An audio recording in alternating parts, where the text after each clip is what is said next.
What's going on, everybody? This is Zach Dresch, and you're watching the Dresch Code, home of all things music from a Dresch perspective. That's right. What's going on, everyone? We've got a special 2 for 3 guest scenario today. We've got a couple of dear friends of mine. We all were in a Blink-182 cover band together about 5 years ago. We're on a break right now, but we're going to bring it back at some point. It's going to happen for sure. So Bobbo and Dylan, welcome. Hola. Thanks for having. How you guys doing? I'm good, man. How are y'all doing? Not too bad. Just taking in the nice sunny 50-degree weather today. I'm not outside, but who cares? I gotta say, I'm in my basement, so I don't know what you're talking about, but Well, I'm on my girlfriend's porch like a badass. So oh, nice. and the That's Gronies very shirt in the Midwest. background. Very Midwest of you. Oh yeah. So today we're going to be accomplishing a very fun task, ranking all of Blink-182's albums. And we're actually going a little more in depth than that. We're going to be adding the live album, Mark, Tom, and Travis, the Dogs Eating Dogs EP, and California Deluxe Edition. Now, I know you're all saying those are not official releases. Shut the fuck up. This is my channel. We're going to do it. So, so whatever. They recorded them. They officially recorded them together. They went there and they played the music. They put them all out. That's what I'm saying. So let me know in the comments what yours are, how you would rank it. Be sure to like and subscribe. Tickle that bell like you would. Anyways, tickle the bell for notifications. And with that said, gentlemen, shall we get started? Let's do it. All right. Who wants to go first? Bobbo, Dylan, do you guys? I'll go last. I'll be polite and I'll let Dylan go first. All right, I was going to go first anyway. So, all right, Dylan, what's your number 12? What's your least favorite? Number 12. Number 12, least favorite would have to be Neighborhoods. What? I know. So, what I was doing is I listened to the whole discography in preparation for this, and I was trying to do it with a fresh set of ears and like try to take my bias out of it. And listening to Neighborhoods, just the lyrics and the songs, they just don't hit, except for a couple songs which really do slap. But sure, overall, it fell to the bottom. I was surprised. I wasn't thinking it was going to be there when I started this venture. That's a shock to me. Like, I don't know. To me. Yeah. I mean, it's not the best album they've done. I mean, clearly, but no, that's interesting. That's interesting. Bobbo, what do you have at number 12? I have Buddha. Nice. Oh, okay. Gotcha. The reasoning behind that was because it was obviously the least quality as well was a big part of it, but as far as all the songs were considered, there's some good songs on there, but all the songs are of like the least quality. If you like, it's very in an infantile stage of the band, So, I mean, I love the bunch of the songs on that album actually. And I felt like it was a good one to put up there as like the number 12. Oh, interesting. Okay. Yeah. Well, I am with you. Buddha is my number 12 as well. Like you said, I know. Like you said, I love the energy. Just a little too raw for me. I think that's what it is. I'm pretty sure. But like, I think we can all agree 21 Days slaps and should have been on an album, like a regular album. That's a great song. I got kind of burned out listening to the Cheshire Cat versions of songs for a while. So I kind of just started going into the Buddha versions for funsies. And so those are fun to check out. But it's one that I don't go back to as much, mainly because of the production standpoint. The songs are fun and the songs are great. But yeah, it's my number 12 just because it's a demo. It's really a demo album, but Mark considers it an album. So I guess we're going to call it an album. There you go. I agree with Mark. I love Mark. He's my man. Oh, yeah. He is the man. So let's go on. Dylan, what's your number 11? Number 11, I put Dogs Eating Dogs. Ooh. I found I'm just not a big fan of that time period for Blink. Like when they regrouped and it sounded like a weird mix of Plus 44 stuff and Angels and Airwaves stuff and too many similes and metaphors, and it just threw me off, Yeah. I get you. That was kind of the era where Tom seemed like he didn't give a shit. Oh, yeah. And that led to him getting fired or whatever happened. So like, I'm giving less of a shit. Exactly. Yeah. Bobbo, what about you? 9. Interesting. I picked 9. There's a lot of songs that I like on that one, but as I went through it, it was, as far as all the songs, it had had more songs that I didn't really care that much about compared to songs that I gave a shit about. There's like maybe like 2 songs on that album that I really, really like. That makes sense. But that being said, there's good production value in there. Obviously, the recordings all sound good, but like it didn't stand for me, I guess. Yeah, that makes sense. I can see that. My number 11 is gonna scratch some nails on a chalkboard. I got Cheshire Cat. Tom's voice is just too high pitched at this point for me. Really? I don't know what it. Mark sounds great. Tom's guitar sounds great. I just don't like Tom's voice on this album. It's like the song Josie or whatever, like, but that's the whole album of Cheshire Cat. Yeah. Well, like, I mean, like, I love Carousel, M&M's, all that stuff. I just don't go back to it as much because it's like the second most raw album they have. Oh, for sure. And so I with Blink, I like the middle ground between polished and raw. I like that middle. And so that's kind of where I stand with Cheshire Cat. I'm probably going to get a lot of hate in the comments section, but that's mainly why. I guess Tom's voice in the raw production is a little too much for me, especially on the track. Does my breath smell? Smell? Does my breath smell? Oh, hey. But no, it's okay. I don't like, of all these Blink albums, I just want to clarify, I don't hate any of them. Me either. Same. I just it's the least favorite of the 12. So second least, I should say. This was a tough thing to do, go through and rank these, because I was like, well, I like them. Yeah. So which ones suck more is exactly a tough decision. Yeah, I agree. Oh, man. So we're moving on to number 10. To 10. Dylan, what do you got? 10 is where I put Buddha. Okay. Just because some of those songs on there are just so good. It's just the quality is, like you guys said, a little down there. And the songs that are on Cheshire that are on Buddha, I prefer to listen to on Cheshire. Even though, like you said, it is kind of a fresh breath, which is kind of cool. But, yep, that's where that one fell for me. Right on. Bobbo, where you got for number 10? Dude Ranch. Ooh. The fuck? I knew this one was gonna fuck with you two. Explain yourself. Ouch. I think that Dude Ranch has a lot of individual songs that are great, but I don't think it stands on its own. But that's my favorite time period of Blink. Each of those songs individually, but I don't think those songs make up an album. Yeah. Like it doesn't even like. I like that album a lot, but I don't think that if you were gonna compare them with each other, at least with how I did it, I didn't think that they stood together as much as an album. But I still thought they were better than Buddha 9. Yeah. Interesting. Okay. You're wrong, but okay. No, I'm just Tom DeLong in you. Yeah, whatever. Tom that's DeLong in me. Yeah. My number 10 is the regular release of California, the first one. This one for me, a lot of the songs feel a little forced. The songs have kind of not aged as well with me.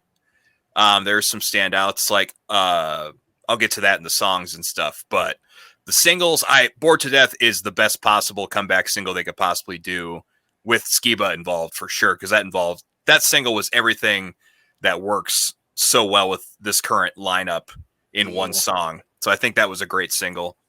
Some of it, Rabbit Hole is okay.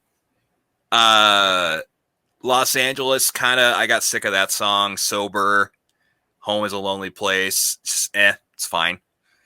So when you listen to the album, you're like, nah. Nah. Oh, speaking of that, all the Nas. Fuck the Nas. The Nas are too excessive on this one. That's why it's so low. I think it's like 4 or 5 of the songs I usually skip now, and then the Nas are too excessive. But I love Cynical. I love She's Out of Her Mind. Left Alone, Teenage Satellites is cool. Only Thing That Matters is a pretty cool song. I dig all that, but yeah, just the Nas, and some of it sounded like a regression instead of a progression in their sound. So that's why it's a little lower for me. I know a lot of people put it dead last. I'm like, what? It's not that bad. I mean, but yeah, California, number 10 for me. Part 1, I should say. So yeah. Dylan, what do you got for number 9? Yes. California. No, 9. Oh, you have 9 at 9? Yeah, I put number 9 down there. Just kind of like the same reasons Bobbo said. Like, there's a couple really, really good songs on there, but just as a whole, I don't find myself going back to it. What's your favorite song on that album? My favorite song on that album is probably The First Time. I love that song. Yeah. I also really like Blame It on the Youth. Like, people hate on that song, but yeah, that's good. It's catchy in a way that I hate myself for enjoying. Yeah. I really wish I hated that song. Now, that song I hate. I do not like that. So I really wish I hated you. I just can't do it. Yeah. Bobbo, what do you got for number 9? Dogs Eating Dogs. Ooh. How come? There's some cool stuff on it, but there's not enough there, I guess, for I think it to really break the good rankings of the albums. It's like it's not a whole album, you know, it's an EP. So I mean, like, while I would say 50% of the songs on the EP are good, 50 are bad. Not necessarily even bad, because there's a good, like, obviously, like, musically, I like a lot of the music of Blink-182. Like, if you were to take some of the lyrics and vocals away, like some songs that I don't like musically, they're dope as fuck. Yeah, I think that's something that I think about a lot within the songs. But yeah, I really liked Dogs Eating Dogs and Boxing Day were both really cool.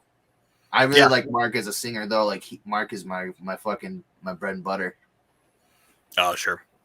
Yeah, I like that EP a lot. It's further down my list. I'll explain why later. All right. My number 9 is California Deluxe. Less Nas, so that's good. And the songs are a lot more experimental and fun. Like a mixture of experimental and fun, and I dig it. Like Misery and 6-8 are such fucking cool songs. Wildfire's pretty cool. That's a good one. That's a mixture of like Enema of the State mixed with modern day Blink. I thought that was pretty cool. Parking Lot's fun. Everyone hates that song, but I dig it. It's pretty cool. I love that. That song's awesome. Yeah, Skiba sounds really great on that track too. But yeah, I think had they like mixed the best 6 or 7 of these tracks and put them on the regular album, it'd be a lot higher on my list. Pretty sure it would be. You're talking about California in general. Yeah, and California in general, if they take the best of the first disc and the second disc, made it one single, like, put it together. Yeah, I think it'd be a better album. I'd probably rank it higher. I actually rank the Deluxe higher than California in general. I just really I thought there was a lot more better songs on there. Yeah, that's mostly me too. Because I felt like there was more Matt Skiba stuff going on within that compared to like the release itself. Yeah, Skiba was allowed to shine more on the Deluxe version instead of the regular. It's like you got a Maserati in the garage. What the fuck are you doing leaving it in the goddamn garage? Right.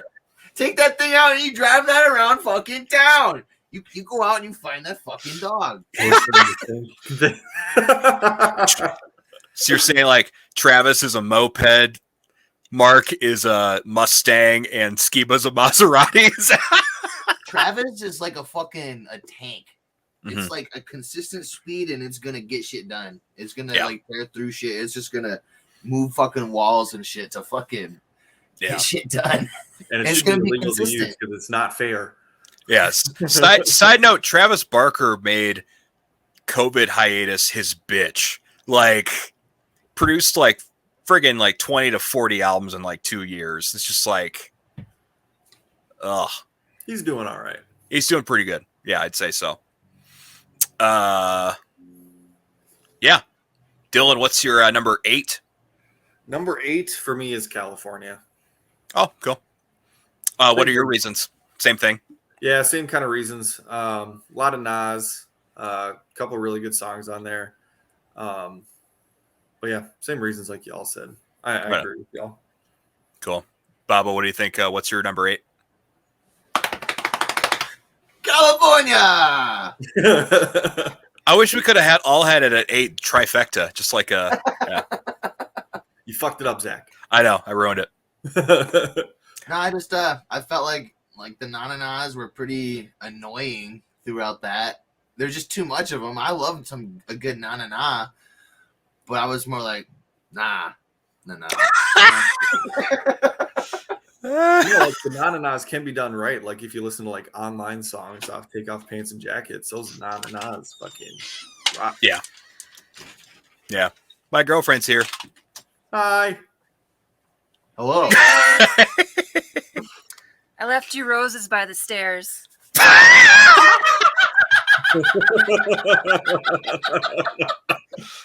She surprises, let me know she cares. That's really nice. And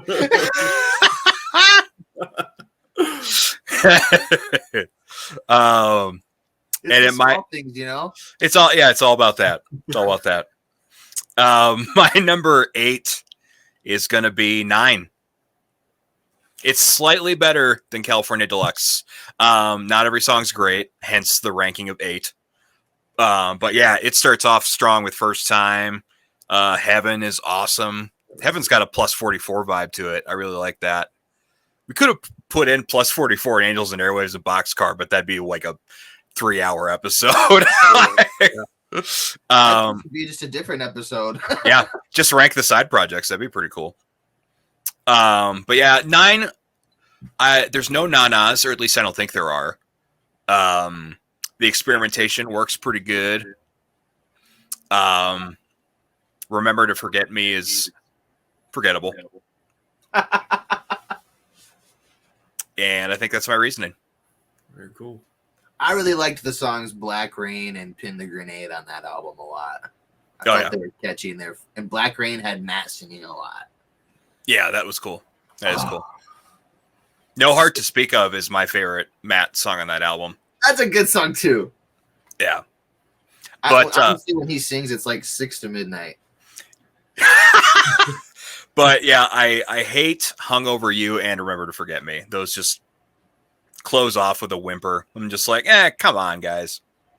There was some terrible songs on that album. Not good ones, but yeah, Runaway is very boring. Like, I know the intent was there, but just whatever.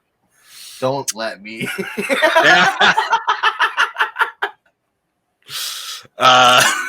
Moving on to the 7s. Dylan, what do you got for number 7? I got the Deluxe at 7. Nice. Just because a few of those things that are on there, like Wildfire is such a good song. Misery, Parking Lot is my fucking jam. Yeah. Deluxe is 7. A little bit better in California, but yeah, I agree. Bobbo, what do you got for number 7? I got the Deluxe. There you go. I could have 2 in a row. Tripod. Air tripod.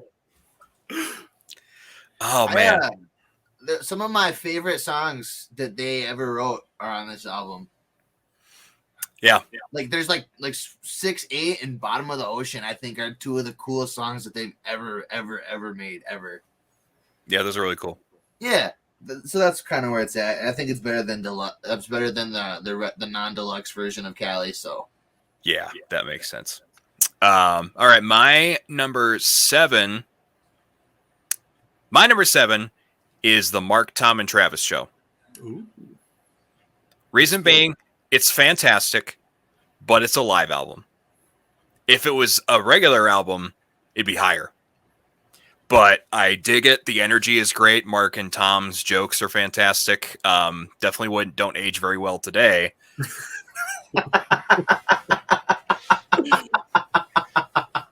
But yeah, I like it a lot. It's really high quality, and I'm sure they did some overproducing or tweaking things, but I still like it a lot, and the energy's great. They play the songs faster, so it gives them a little more of a punch. Mm-hmm. So yeah, that's why it's number 7. Oh, and Man Overboard is a classic. So yeah, that's my number 7. I'm like you. I like try to seduce Dad. You know, Mark's middle name's Rebecca. His dad wanted a girl. He treats her like one. Looks like Tom Cruise. All like Tom Cruise and Born on the 4th of July. Hey, never make fun of anyone that shits themselves. What's your number 6, Dylan? Number 6 for me was Cheshire. Okay. Couple really good songs on there, but the quality isn't the greatest. And some of the joke songs they're okay. Yeah. They're on the album. I listen to them, but it's not ones like, oh, I'm going to go listen to Benoit Balls right now. I'm trying to hear it. Or Just About Done with Your Butt. I put those. If I do seek it out, I'll let you know.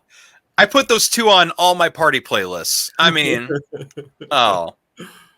I've got Benoit Balls in right now. You got it queued up or in you? In Okay. Maybe that's where the echo is coming from. Oh, yeah. Yeah. Right on. Bobbo, what's your number 6? Cheshire Cat. I'm like on another wavelength with you two. What the hell? Another Zach, another planet. Cheshire Cat, the version of Carousel that's on there, is like what's got me into playing music. So like that's pretty good on the list for me, you know. And then there's a lot of really good fucking songs on there. Like Sometimes is a super short, awesome song with a dope ass riff. You know, the drums are fast and stuff too. Like, I mean, they're pretty simple compared to Travis Barker's drums, but I mean, Scott used to do a good job. Yeah. Oh yeah. You know, Scott was a machine for sure. Oh, my number 6 is the Dogs Eating Dogs EP. Oh, that one's up there on yours. Yeah, I think it was a fun extension of what they did on Neighborhoods. I wish they'd put together a full album. I'm curious what that full album would have sounded like. But I liked the kind of blending of Tom's Angels and Airwaves synth phase or electronic stuff. Not phase, but he's always done that. But yeah, but like the Disaster was a cool song. Like the intro is dumb, but I liked when it kicks into the full band and it's got that really cool, epic, like mixture of pop punk and space rock kind of thing. I thought that was really cool. That was a cool thing. And When I Was Young was a great song. This was a phase where like any song Mark did was darker. I noticed, like, especially on Neighborhoods with Hearts All Gone, it's a lot darker in tone. And Tom was doing the spacey uplifting songs. So it was kind of a weird balance. But it seems like since then that dark tone is kind of carried with Mark on a lot of songs. Yeah. I mean, I think Mark has said in interviews he's gone through depression and stuff. So, I mean, it's not a shock. But I'm curious, once Blink continues, what the songs are going to sound like going forward, if they're going to be more upbeat or if he wrote while he was going through cancer treatments or what. But I'm curious. So, yeah, that's a good point. I've almost got a feeling that he didn't write that much during cancer because from like watching his Twitch videos, it seemed like he had a hard time focusing on almost anything at all. Like even just like basic day-to-day things like talking with his family and stuff. It seemed like he was having a hard time, he was saying. Yeah, I think he probably just took a break from it for a while and just said that it's okay to take a break. So right. I thought it was cool though how he would go on and just play albums front to back on some of those streams. Yeah, that was cool. That was cool. That was awesome. Let's go to number 5. Dylan, what's your number 5? So when I had to put it in order, it just ended up falling here. The Mark, Tom, and Travis show. Just because, it's a live album. I don't think it's as good as the studio albums that were released, but it's a really good compilation of those first few albums. And the energy's good. I like the little twists they put on the songs, the little things they add on, the change of lyrics. And it's just a good one, like even at home to put that record on, just to get a good mix of them while I'm like doing something. Yeah, I dig it. I agree with that too. That's good. But yeah, the jokes don't age. No, you gotta have to hang around people that aren't as sensitive to it to listen to that album at this point. Oh yeah. Bobbo, what do you got for number 5? I got the Mark, Tom, and Travis show.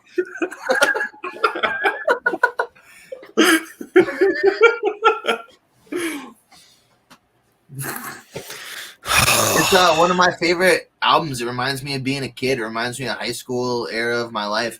A bunch of my friends, like, we would all listen to that song, to that album all the time, and we would like sing the songs with each other all the time. And me and my friends Derek, James, and Andy, like all the time, every day after school, we were listening to that album all the time. The jokes were awesome. The fucking obviously, like some of those things you can't say now, but like the music was faster. The lyric, like Dylan said, the lyric changes and stuff. The joke songs were awesome. I enjoyed the banter and stuff. It was personal to feel those guys. It made me feel cool because I like to tell dick and fart jokes too. Right. There you go. All right. My number 5 is Neighborhoods. This album got better with me over time, actually. Some of the songs I didn't care for. The weakest tracks on here for me are probably Fighting the Gravity and Love is Dangerous, because that's just Tom's weakest song yet. I think as far in the Blink catalog, as far as lyrics go. Love is so dangerous. Like, I can't. He's really into like metaphors and similes. There's a lot of like a little girl or whatever. Like he's been doing the little girl lyric for like 10 years, and it's super weird. It's weird. You're like a little girl. Gonna sit down on the bench, little girl. Anyways, but yeah, I really like a lot of the songs. I'll get into kind of, there's going to be a lot of neighborhood stuff making it into my underrated gems, at least honorable mentions or in the top 10. So I thought this album was a great progression from Self-Titled. Obviously not better than Self-Titled, but it's pretty damn solid, especially for a band that had such a disconnect at the time. Yeah. Where they were all recording the album in separate areas, separate studios. And so I thought the ending result was pretty damn solid for a comeback album. So that's why it's number 5 for me. Sure. Yeah, for me, I would have ranked it higher. Like if I not like just sat down and listened to everything before making the list. Oh, sure. If I would have sat down and done it before, it definitely would have been higher. But I don't know why it just didn't hit with me this week.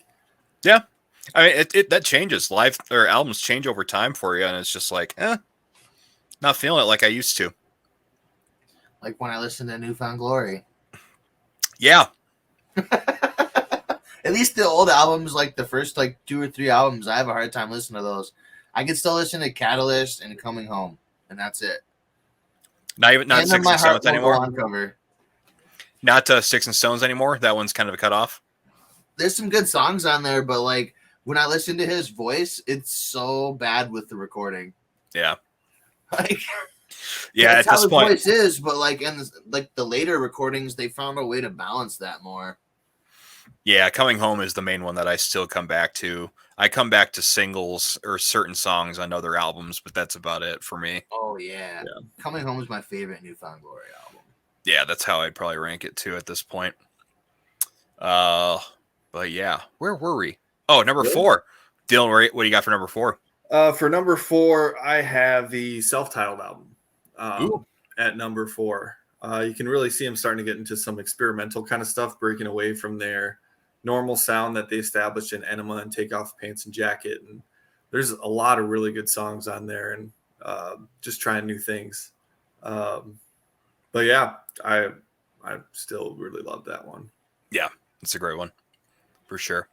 Same colors on my shirt. There you go. Hell yeah, Batman. Crazy Bat Shiva. Bob, what do you got for number 4? Neighborhoods. Nice. I really enjoy a lot of the music on Neighborhoods. individually and like all together as it works, because I was just so happy to have another fucking Blink album, because I didn't think we were ever gonna get one, and then that one came out and I was like, this is probably gonna be the last Blink-182 album we ever get, and it kind of was the last true. Well, Blink. Yeah, it was the last one with Tom, and like I like the stuff with Skiba and stuff, but it's like different to me. I don't know. Yeah. I don't know, man. I don't know. Yeah, I know what you mean. When Neighborhoods came out, I was just getting out of high school, and Blink coming back was the biggest thing in the world to me at that point. And when that album leaked 2 weeks before it came out, and I downloaded it and listened to it endlessly.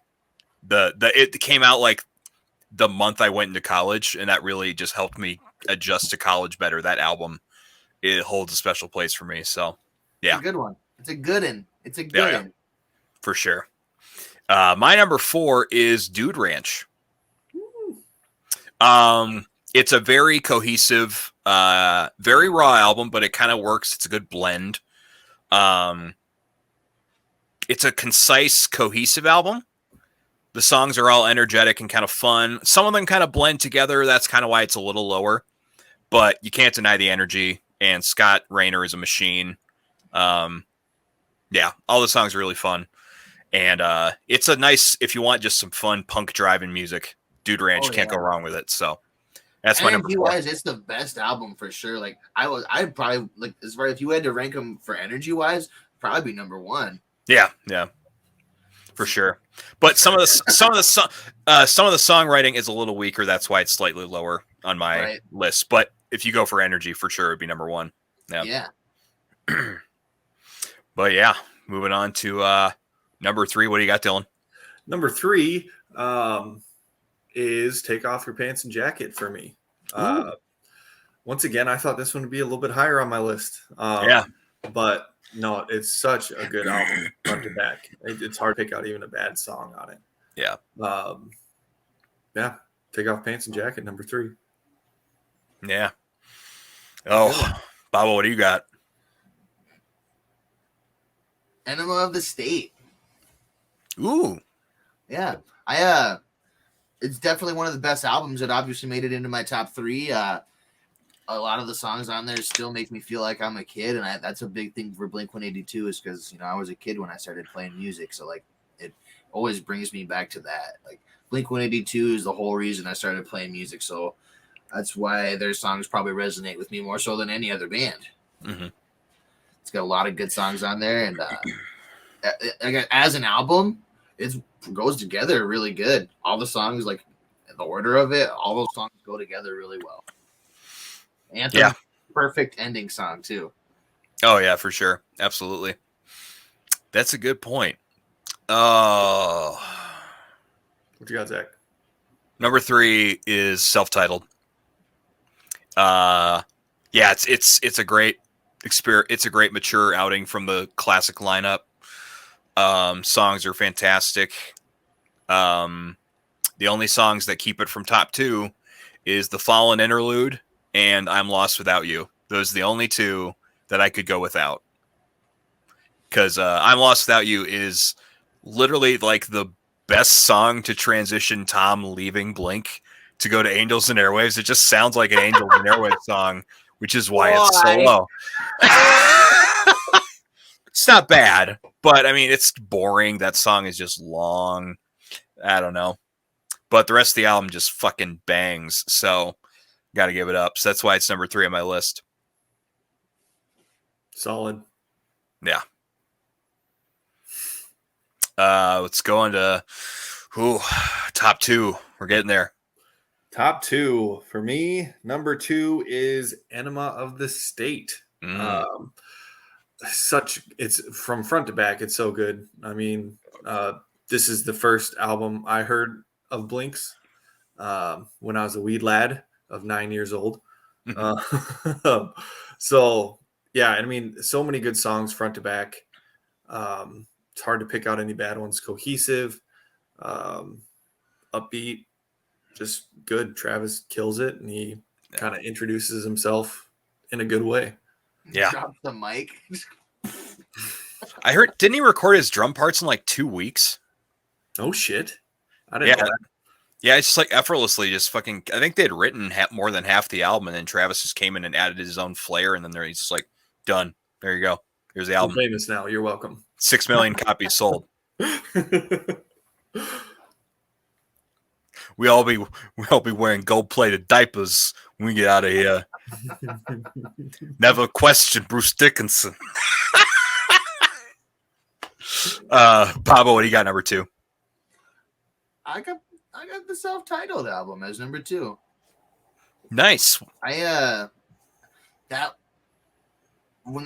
So right around the time that came out, the breakup happened. I feel like the breakup happened not even much longer after that album came out, and we were all still listening to that one. So it was like that was the first time I thought that was the last Blink-182 album I'd ever get.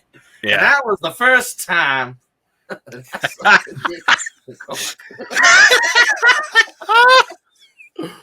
No, for real. I love that fucking album. There's a lot of good stuff, a lot of experimental stuff. I think Travis's drums are the best on that album of anything, and I think music as far as music wise, not even related to songwriting, I think Travis is their most talented member. Like, as who's the best at their instrument, Travis is the best at drums compared to Mark at bass or Tom at guitar. I think they all do really good, but like Travis does ridiculous stuff. Like, plus another cool part of that album was Robert Smith was on that album. So I mean, that's pretty G to get him in on an album.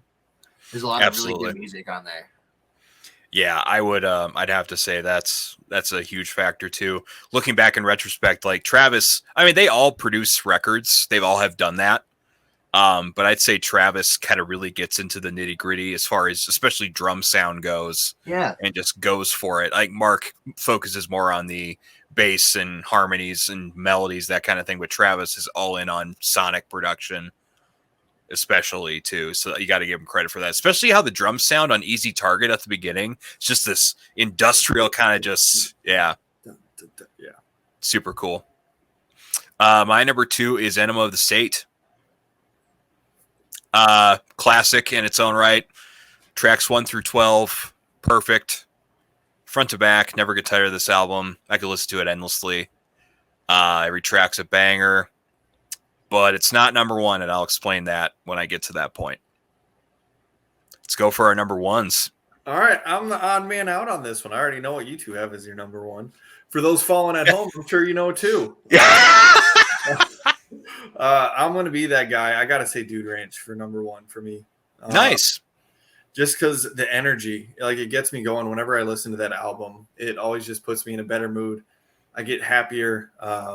And like, I always forget, like, when songs come on, like Untitled, and I'm like, this song is really fucking good. I always forget about that, like how good some of the songs are on there. And yeah. So Dude Ranch. Right on. Well, Bobbo, what's your number 1? I really, really, really liked When Your Heart Stops Beating. I felt like it was.